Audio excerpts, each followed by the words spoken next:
झारखंड के मंत्री आलमगीर आलम को लेकर आज कोर्ट में पेशी होनी है आलमगीर आलम को रांची के स्पेशल कोर्ट में ईडी पेश करने वाली है। आलमगीर पर टेंडर घोटाले में कमीशनखोरी का आरोप है। आलमगीर आलम को ईडी ने कल गिरफ्तार भी कर लिया। झारखंड में भ्रष्टाचार का एक और विकेट गिरा है। लंबी पूछताछ चली। एक दिन पहले भी उनसे 9 घंटे तक पूछताछ हुई थी। कल फिर ईडी ने सवाल जवाब किया और उसके बाद उनकी गिरफ्तारी हो गई।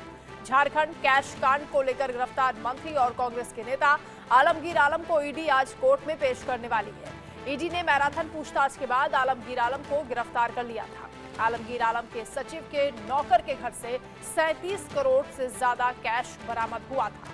आलमगीर आलम से ईडी ने मंगलवार को भी 9 घंटे तक पूछताछ की थी।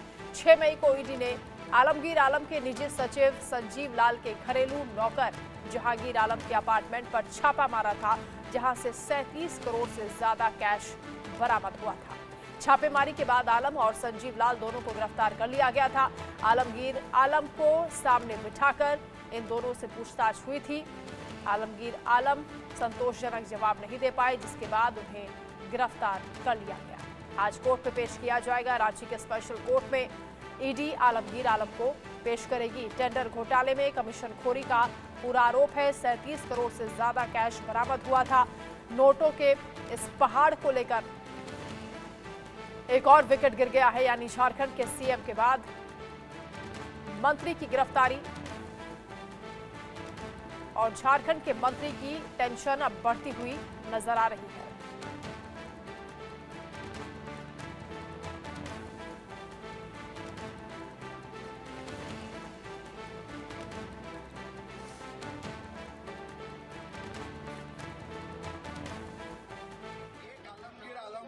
हुआ है, भगवान को प्रार्थना करता हूँ बाकी आलमगीर आलम भी अरेस्ट हो जाए। इसमें एक आलमगीर आलम का अरेस्ट हुआ है, भगवान को प्रार्थना करता हूँ बाकी आलमगीर आलम भी अरेस्ट हो जाए।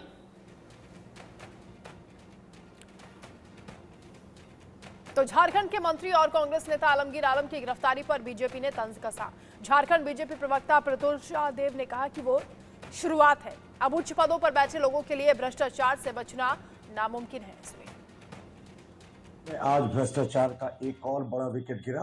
इसके पहले मुख्यमंत्री रहते हेमंत सोरेन की गिरफ्तारी हुई थी और आज मंत्री आलमगीर आलम को ईडी ने गिरफ्तार कर लिया। और हमें तो लगता है ये तो होना ही था साहब। एक निजी सहायक के नौकर के यहाँ से जब 35 करोड़ रुपए बरामद होंगे और जैसे मीडिया में खबरें आ रही हैं कि इन लोगों ने स्वीकार कर लिया कि ये आलमगीर आलम के विभाग का सिर्फ 3 महीने का 3.5% कमीशन का हिस्सा था। तो ये तो मुझे लगता है सिर्फ एक शुरुआत हुई है, क्योंकि अभी 4 वर्षों से ज्यादा के कार्यकाल में वो मंत्री रहे थे। तो बाकी जो अरबों रुपए की इनके काले लूट की कमाई है, जैसे जैसे पूछताछ होगी उसका भी खुलासा होगा। लेकिन एक बार फिर से सिद्ध हो गया कि ये नरेंद्र मोदी का न्यू इंडिया है। आप बड़े पद पर भ्रष्टाचार करके बचना चाहेंगे तो ये नामुमकिन है।